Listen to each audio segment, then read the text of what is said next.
오늘 본문은요, 예수님이 기도하신 이후에 하늘에서 들려진 하나님의 음성으로 시작이 됩니다.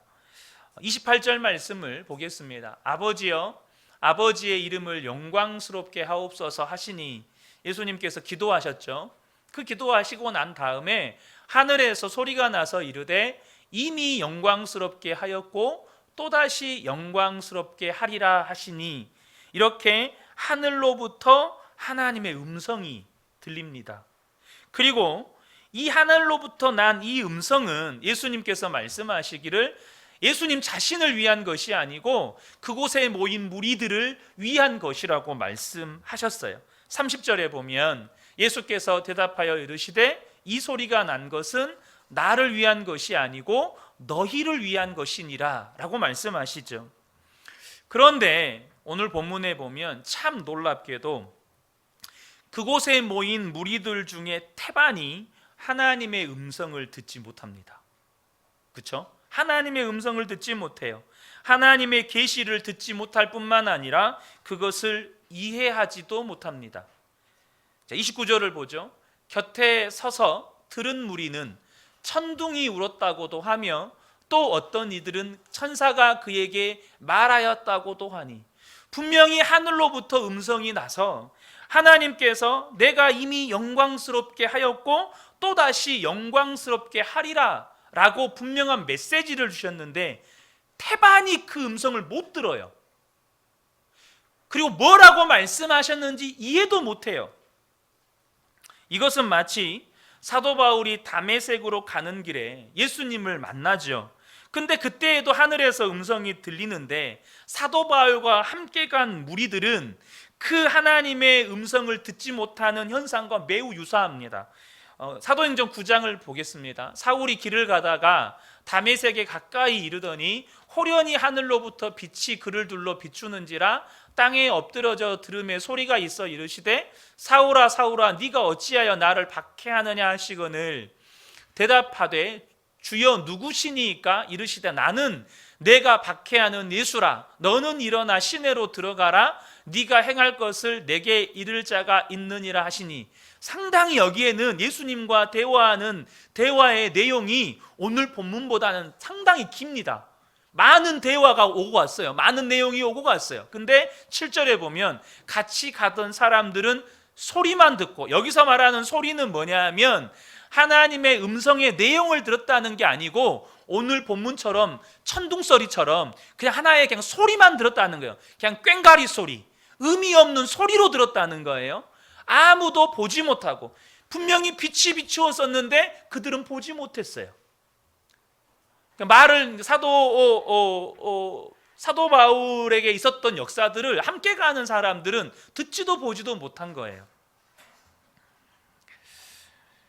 그리고 오늘 본문의 마지막에 주님이 하시는 말씀은 참 의아합니다.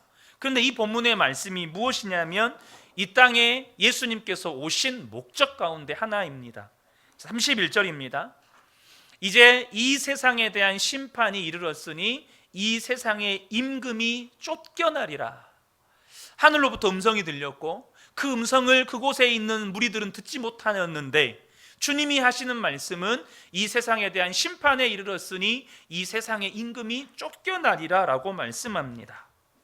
먼저 우리가 알아야 될 게 뭐죠? 예수님이 십자가를 지신 목적이 뭡니까? 우리는 크게 두 가지를 이야기할 수 있습니다. 첫 번째는 뭐냐면 우리의 죄를 대속해서 죄와 사망에서 해방시키기 위함입니다. 여러분 믿으십니까? 이것이 예수님이 이 땅에 오신 목적 가운데 하나예요.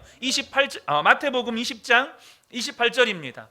인자가 온 것은 섬김을 받으려 함이 아니라 도리어 섬기려 하고 자기 목숨을 많은 사람의 대속물로, 죄를 대신하여 속하는 제물로 주셔서 우리의 모든 죄를 속하여 죄와 사망에서 해방시키시기 위해서 주님 오셨어요. 또 한 가지 목적은 뭐냐면 요한일서 3장 8절에 보니까 죄를 짓는 자는 마귀에게 속하나니 마귀는 처음부터 범죄함이라 하나님의 아들이 나타나신 것은 마귀의 일을 멸하려 하심이라. 우리의 죄를 대속하시는 것 또 한 가지의 목적은 마귀의 일을 멸하시기 위해서 오셨어요. 근데 오늘 본문에 이 세상 임금이 쫓겨나리라 라는 주님의 선포는 바로 이 마귀의 일을 멸하시려는 주님의 목적과 직결되는 말씀이에요. 다시 한번 본문을 보죠. 이제 내용 연결이 잘 안 되실 수도 있어요. 분명히 본문에는 예수님의 기도에 응답하시는 하늘의 음성이 있었습니다. 하나님의 응답이 있었어요. 그것이 하늘에서 소리가 나서 분명한 메시지로 전해졌죠. 여러분, 하늘에서 음성이 들린 거예요. 하늘에서. 엄청난 표적 아닙니까? 엄청난 기적 아닙니까? 주님께서도 말씀하셨어요. 너희를 위한 것이다. 그곳에 하나님의 역사가 있었어요. 그런데 반면에 거기에는 마귀의 역사도 있었어요. 뭐죠?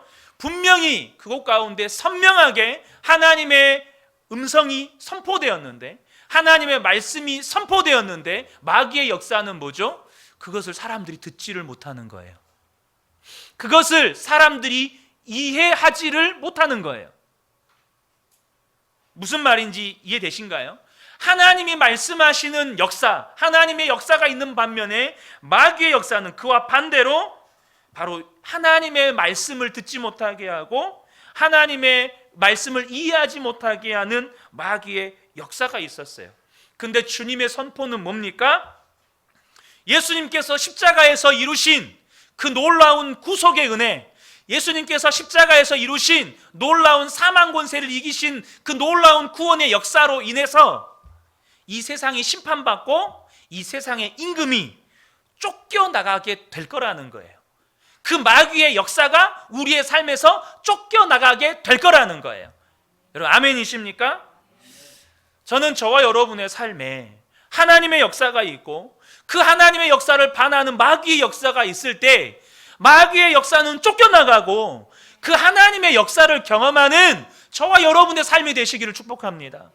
자, 그러면 우리가 먼저 알아야 될 것이 뭐냐면 우리의 삶에서 일어나는 마귀의 일들이에요. 주님이 마귀의 일을 멸하러 오셨다 말씀하셨잖아요. 그 마귀의 일이 뭔지를 알아야 저와 여러분의 삶에서 지금 마귀가 역사하고 있구나, 지금 내 삶에 마귀가 하나님을 대적하는 일을 하고 있구나, 이거를 캐치하지 않겠어요? 그걸 알아야 대적을 하죠. 마귀의 역사를 알아야 그것을 거기에 맞춰서 우리가 믿음으로 대적을 하죠. 물론 우리가 성경 전반에 걸쳐서 살펴보면서 마귀의 역사를 살펴볼 필요가 있지만 오늘은 본문에 한정시켜서 마귀가 하는 일들을 좀 살펴보려고 합니다. 세 가지인데요. 첫 번째가 뭐냐면 말씀을 듣지 못하게 하는 거예요.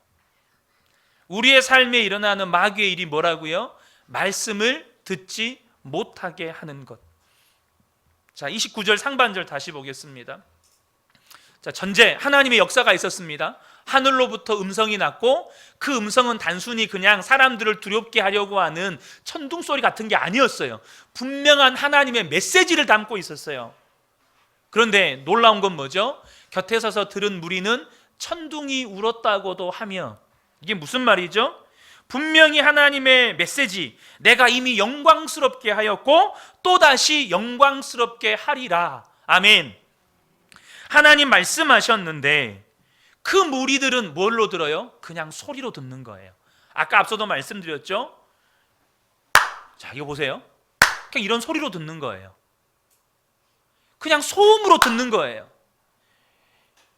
우리 미래 세대들 저를 잘 보세요.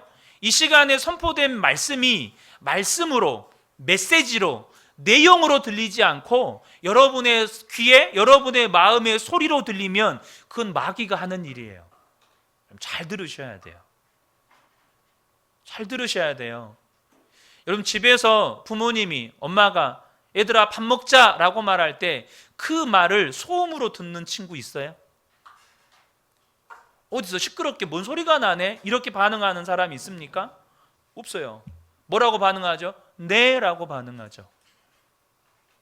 근데 하나님의 말씀이 선포될 때 그 말씀을 듣지 못하는 건 그 마귀가 하는 일이에요.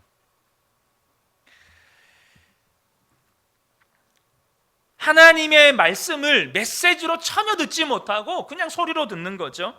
마태복음 24장 38절과 39절 보면 말세에 일어나는 현상을 노아 홍수 때 일어나는 일과 비교해서 말씀을 하시는데, 홍수 전에 노아가 방주에 들어가던 날까지 사람들이 먹고 마시고 장가들고 시집가고 있으면서 홍수가 나서 그들을 다 멸하기까지 깨닫지 못하였으니 인자의 임함도 이와 같으니라. 자, 여기 보세요.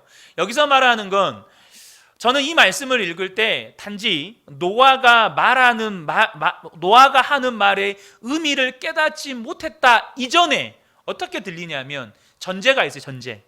노아가 막 말씀을, 곧 하나님이 홍수로 심판하신다 이 말을 전할 때 그들의 상태가 있어요. 그들의 상태가 뭐죠? 보시면 먹고 마시고 장가들고 시집가고 전부 다 다른데 정신이 팔려 있으니까 노아가 말하는 것이 귀에 들릴까요? 안 들릴까요? 안 들리는 거예요. 노아의 말이 들리는데 그 말의 의미가 무엇인지 깨닫지 못했다 이전에 뭘 말하냐? 이것은 우리의 삶에 쉽게 경험하는 일이에요. 내가 무언가에 몰두되어 있으면 여러분, 누군가가 나에게 하는 말이 들려요? 안 들려요? 안 들리는 거예요. 안 들려요. 그래서 우리 집에서 엄마들 목소리가 커지잖아요. 애들한테 말을 해도 안 들어. 왜 그죠? 다른 데 정신이 팔려 있으니까 애들이 안 들어. 그러니까 엄마들 목소리가 높아지죠. 뭐 엄마들 목소리만 높아집니까? 아빠들 목소리도 높아지죠. 마찬가지예요. 이들은 먹고 마시고 장가들고 시집가고 육신의 쾌락에 정신이 팔려 있어서 노아가 하는 메시지가 그들의 귀에는 들리지가 않은 거예요. 귀담아 듣지를 않은 거예요. 이게 뭐라고요? 이것이 마귀가 하는 일이에요. 이 예배 시간에 여러분들이 다른 데 정신이 팔려서 이 강단을 통해서 선포되는 말씀이 안 들리면 그건 마귀가 하는 일이에요. 우리 미래 세대들 잠에 취해가지고 하나님의 말씀이 안 들려요? 그거 마귀가 하는 일이에요. 잘 들으셔야 돼요. 피곤해서요? 피곤해서 그런 게 아니고 마귀가 하는 일이에요. 피곤한 이유가 있죠. 일찍 안 잤으니까. 그게 뭐예요? 마귀가 하는 일이에요. 은혜 받지 못하도록 예배를 준비하지 못하게 하는 것. 그래서 그들은 하나님의 말씀을 듣지 못함으로 그들의 결과는 뭐죠? 계속해서 영적 무지와 어둠 속에서 살아가는 거예요. 빛이 비추어야 어둠이 걷히죠. 말씀이 들려야 영적 무지에서 벗어나죠. 근데 말씀이 안 들리고 빛이 안 비치니까 영적 무지와 영적 어둠 속에서 계속해서 살아가는 거예요. 언더우드 선교사님의 기도를 하실 거예요. 그들이 어둠 가운데 있다고 말을 해도 그 말이 뭔 말인지를 모르는 조선 사람의 영적 어둠 상태, 그것이 그때에만 일일까요? 아니에요. 이 시대에도 이곳에서 하나님의 말씀이 선포되어지고 있는데 말씀을 듣고 있지 못하다면 그건 마귀가 하는 일이에요. 두 번째, 바로 말씀을 들으나 깨닫지 못하게 한다는 거예요. 말씀은 들어요. 근데 깨닫지를 못하게 하는 거예요. 29절 하반절에 보세요. 또 어떤 이들은 천사가 그에게 말하였다고도 하니. 자, 보세요. 천사가 말했대요.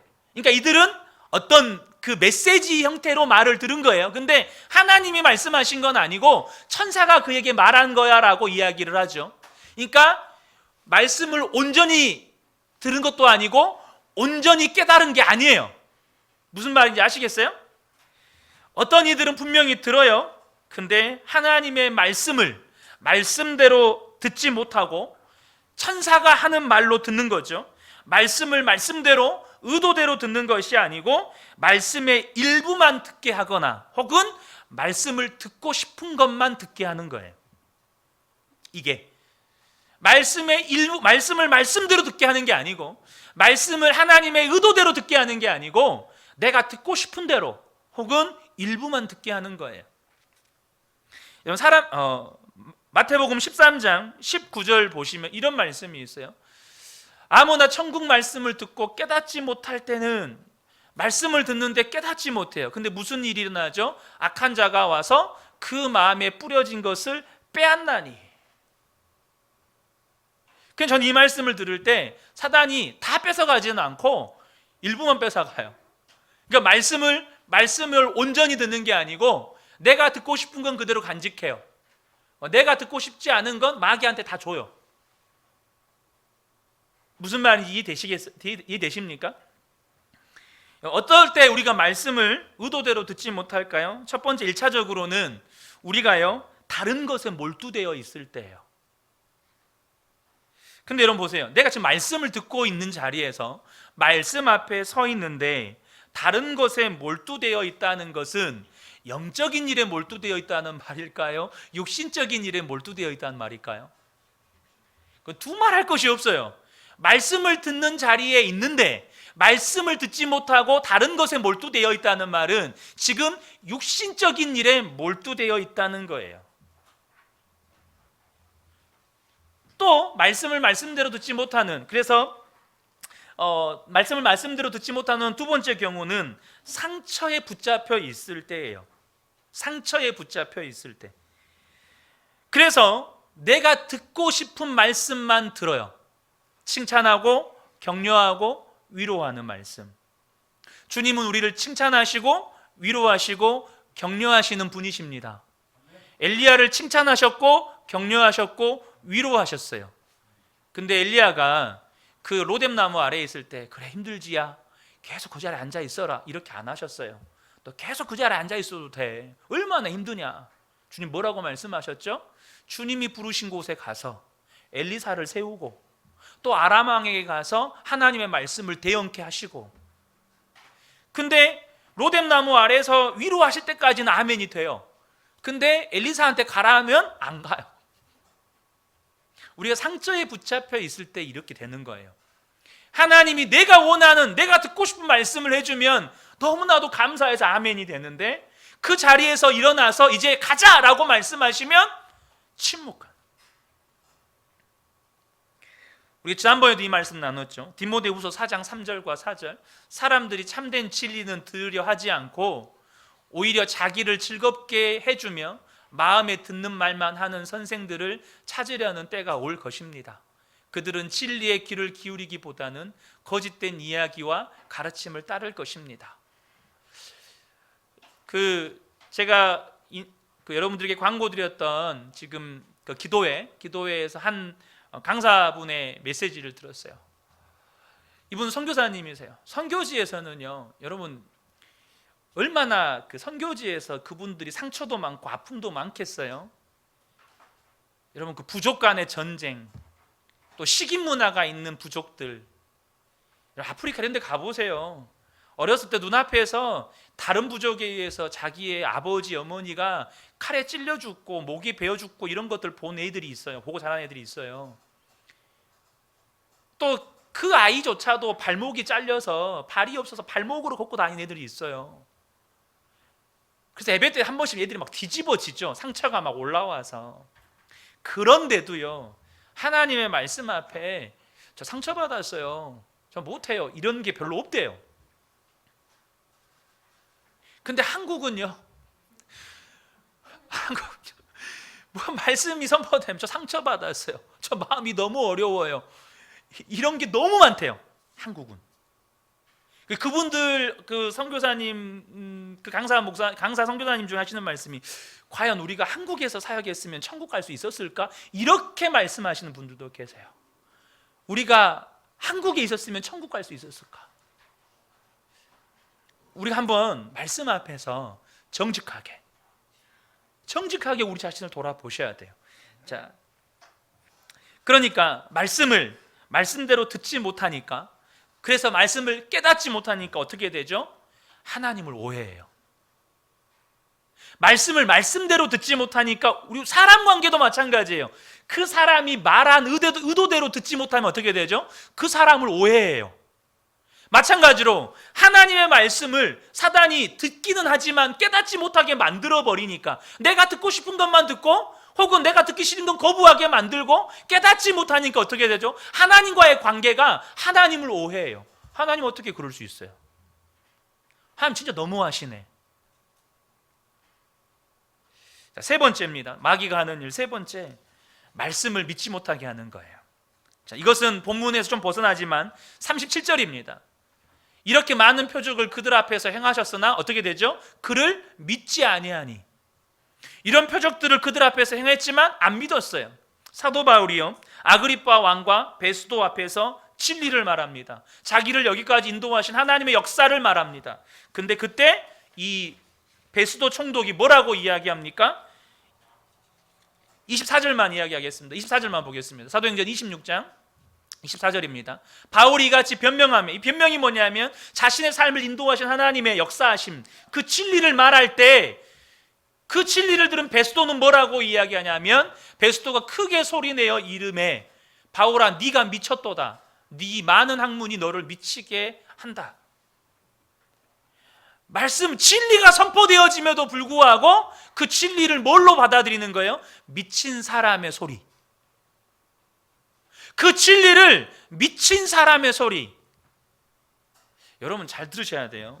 저는 종종 이런 이야기 듣습니다. 요즘에는 별로 못 들어본 것 같아요. 하지만 종종 이런 말 들어본 적도 있고, 그런 말씀을 저와 가까우신 분들도 하셨고, 또 사역하면서도 종종 들었습니다. 예수는 적당히 믿는 거야. 들어보셨어요? 예수는 적당히 믿는 거야. 예수를 제대로 믿는 건 미친 거다라고 말해요. 너 적당히 믿어야 돼. 여러분 왜 적당히 천국 가시죠? 천국도 적당히 가시면 돼요. 그 적당한 천국이 어디죠? 지옥이에요. 적당한 천국은 없어요. 여러분 아셔야 돼요. 적당한 천국이 없어요. 천국이 아니면 지옥이지, 카톨릭 교리처럼 천국 밑에 연옥 밑에 지옥, 이거 아니에요. 그 말은 뭔 말이냐면 적당히 지옥 가라 이 말이에요. 예수는 믿으면 믿는 거 아니면 안 믿는 거지, 적당히 믿는 건 없어요.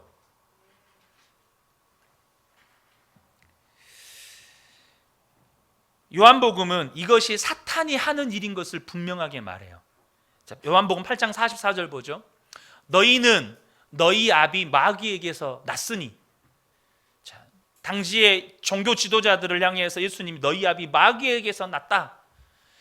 너희 아비의 욕심대로 너희도 행하고자 하느니라. 그는 처음부터 살인자요 진리가 그 속에 없으므로 진리에 서지 못하고 거짓을 말할 때마다 제 것으로 말하나니 이는 그가 거짓말쟁이요 거짓의 아비가 되었음이라. 마귀가 거짓의 아비예요. 그 마귀의 역사가 뭘 하고 있는 거죠? 45절에 보면 진리를 말함으로 너희가 나를 믿지 아니하는도다. 진리를 말했는데 마귀가 역사하니까 어떻게 해요? 믿지 못하게 만들어요. 여러분 혹시 하나님의 말씀 앞에서 뭐이 그래? 안 그렇던데요? 하나님 안 그러시던데요? 여러분, 여러분의 경험으로 하나님 제한하지 마세요. 여러분이 하나님 다 한 것처럼 말하지 마세요. 우리는 하나님을요 아직 1000분의 1, 10,000분의 1, 억분의 1도 다 경험 못했어요. 아니 이 성경에 우리는 극히 일부분만 경험했을 뿐이에요. 자, 그러면 이 말씀을 믿지 못하는 마귀의 역사에 끌려다니는 사람들은 결국 하나님과 하나님을 믿는 자들을 대적해요. 그 결과들이에요. 자, 그러면 분명히 주님 이 세상의 임금이 쫓겨나리라 말씀하셨어요. 우리의 삶에 마귀의 역사가 분명히 있어요. 하지만 예수 그리스도 안에서는 이 세상의 임금이 쫓겨나는 역사가 일어날 거예요. 저와 여러분의 삶에서 마귀가 쫓겨나는 역사가 있기를 축복합니다. 어떻게 그렇게 가능하죠? 세 가지를 간략하게 나눌게요. 첫 번째, 여러분 주님을 가까이해서 죄에서 떠나시라는 거예요. 주님을 가까이함으로 죄에서 떠나라. 주님이 이 땅에 왜 오셨어요? 우리를 죄와 사망에서 해방시키기 위해서 오셨어요. 아멘이십니까? 죄와 사망에서 해방시키시려고. 사도행전 26장 18절에 보면 그 눈을 뜨게 하여 어둠에서 빛으로 사단의 권세에서 하나님께로 돌아오게 하시려고 주님 오셨어요. 죄와 사망에서 해방시키려고 오셨어요. 그러면 저와 여러분이 어둠에서 떠나셔야 돼요. 아멘? 여러분 사단의 권세에서 떠나셔야 돼요. 어디로요? 빛으로 오셔야 돼요. 하나님께로 오셔야 돼요. 그러니까 저와 여러분 기억하셔야 돼요. 하나님을 가까이 할수록 죄는 멀어지는 거예요. 하나님을 가까이 하면 가까이 할수록 저와 여러분의 삶에서 죄는 멀어져요. 그래서 요한복음 12장 46절에 보면 주님 말씀하시죠. 나는 빛으로 세상에 왔나니 무릇 나를 믿는 자로 어둠에 거하지 않게 하려 함이로라. 빛이신 주님께 가까이 하면 가까이 할수록 저와 여러분의 삶은 어둠에서 떠나게 되는 거예요. 여러분, 우리 살림하시는 우리 주부 되시는 성도님들 보시면 날 더워지면 하수구에서 파리들 많이 올라오죠. 날파리가 뭐죠? 하여튼 그 이상한 것들 올라와요. 왜 그렇죠? 하수구가 더러우니까 그 더러운 곳에 그것들이 드글드글하고 이게 올라오는 거예요. 더러운 곳에 파리가 꼬이듯이 죄가 있는 곳에 마귀가 꼬이는 거예요. 저와 여러분의 삶의 죄는 마귀가 저와 여러분의 삶에 역사하는 틈을 제공하는 거예요. 그러면 어떻게 되죠?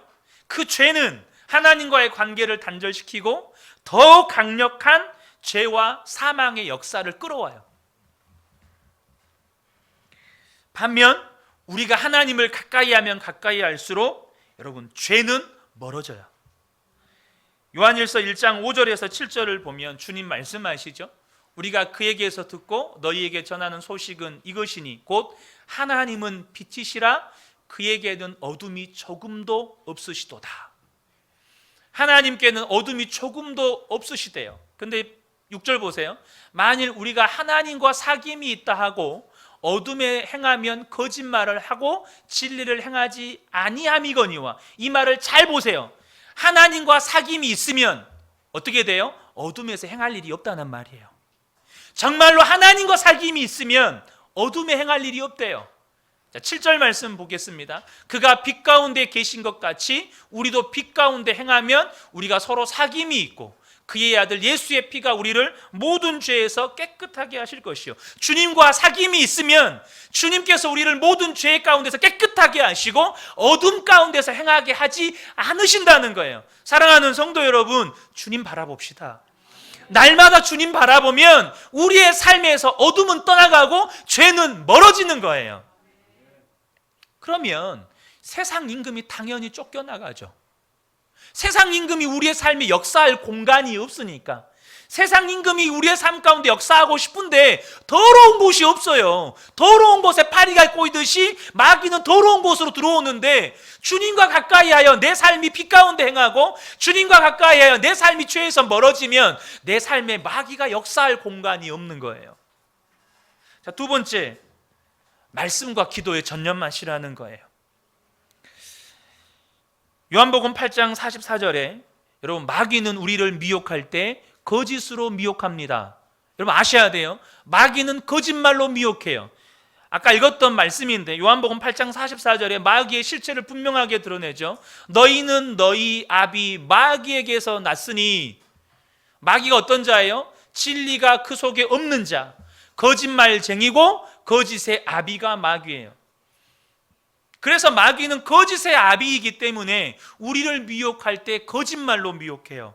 잘 아셔야 돼요. 거짓말로 미혹해요. 그러면 그 거짓을 대적하려면 여러분 우리가 무엇 위에 서야 되겠어요? 진리의 말씀 위에 서야 그 거짓의 미혹이 들어올 때 그것을 이겨내는 거예요. 여러분 예수님을 마귀가 시험하죠. 뭘로 시험합니까? 거짓말로 시험해요. 마태복음 4장 3절을 보죠. 예수님께서 마귀가 이렇게 말합니다. 시험하는 자가 예수께 나와서 이르되 내가 만일 하나님의 아들이여든 명하여 이 돌들로 떡덩이가 되게 하라. 예수님이 시험 받으실 때 상태가 어떤 상태였죠? 40일을 금식한 상태였어요.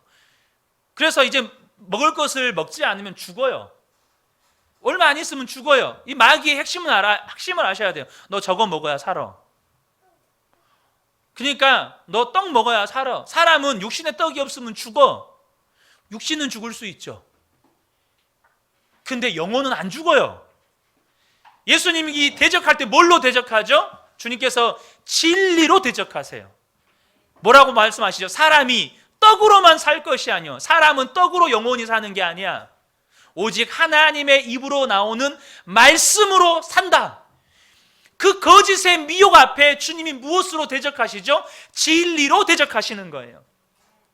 그러므로 저와 여러분이 사단이 거짓으로 저와 여러분을 미혹할 때, 사단의 가장 잘 쓰는 방법이 거짓으로 미혹하는 거니까, 그때 저와 여러분이 어떻게 있어야 돼요? 말씀 위에 서 있어야 돼요. 진리의 말씀 위에 서 있어야 돼요. 그러면 여러분, 대적이 아니라 그냥 분별이 돼요. 빛이 거울을 대면 튕겨나가잖아요. 거짓이 여러분 딱 들어오면, 진리의 거울을 딱 비추면 그 거짓은 다 튕겨나가는 거예요. 여러분, 하나님의 전신갑주의 시작이 뭐죠? 진리의 허리띠예요. 하나님의 전신갑주의 시작이 진리의 허리띠. 그래서 에베소서 6장 13절에 14절에 보면, 그런즉 서서 진리로 너희 허리띠를 띠고.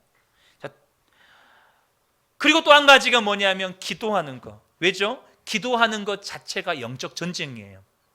왜요? 기도는 하나님과의 영적 활동이니까, 하나님과의 영적 교제니까. 그래서 마가복음 9장 28절 29절에 제자들이 귀신들을 못 쫓아냈어요.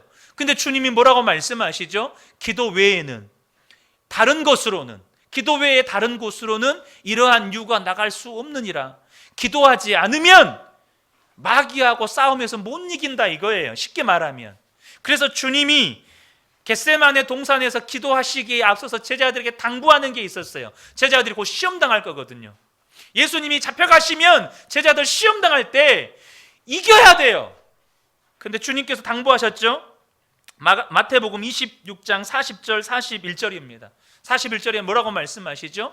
시험에 들지 않게 깨어서 기도해라. 너희들 곧 마귀에게 시험당할 건데, 너희들 그 시험에 앉으려면 깨어서 기도해라. 근데 제자들 다 잤어요.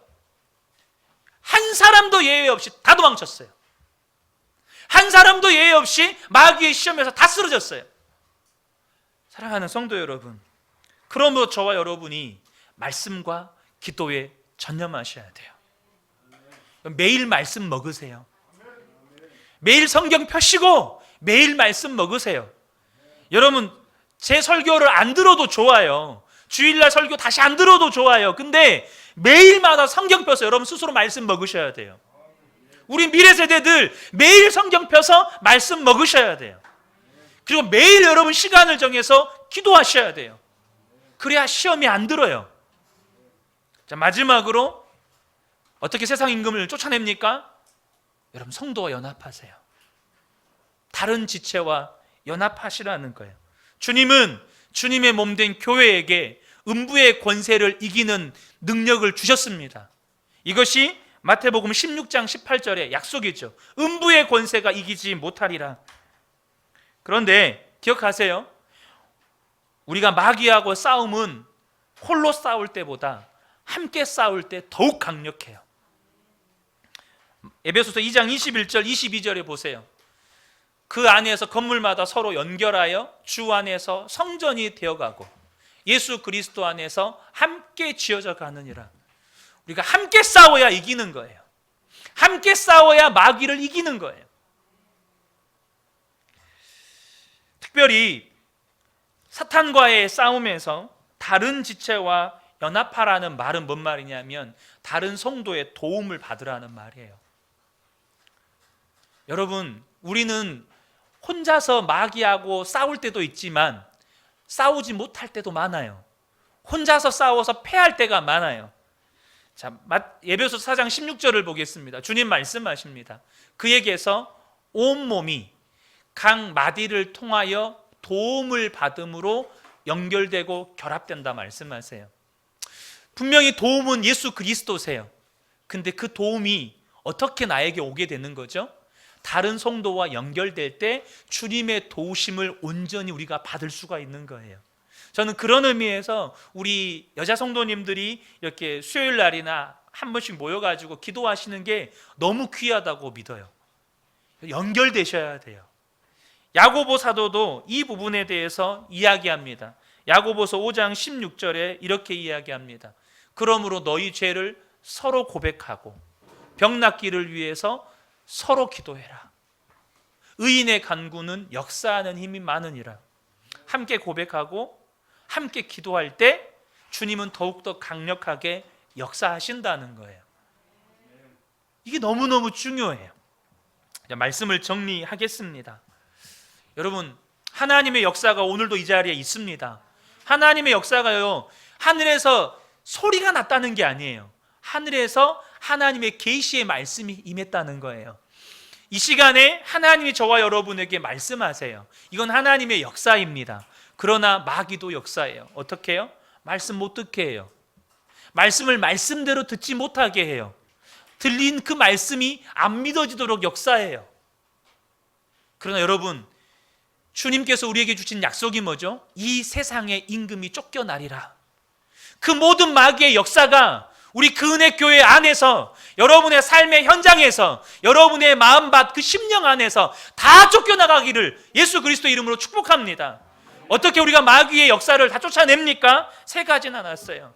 주님을 가까이하여 죄에서 떠나라는 거예요.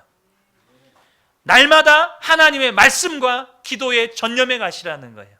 끝으로 여러분, 우리 성도들, 한몸 되게 하신 성도들과 연합해서 함께 기도하고, 연합해서 서로 죄를 고백하고, 연합해서 서로를 위해서 기도할 때 더욱더 강력한 하나님의 역사를 우리는 경험하게 된다는 것입니다. 저는 우리 그 은혜 교회 모든 성도님들의 삶에 마귀의 역사가 있을 수 있어요. 그러나 그 마귀의 역사가요, 한 길로 왔다가 7길로 도망가게 되는 더욱 강력한 하나님의 역사를 경험케 되시기를 주님의 이름으로 축복합니다. 아멘.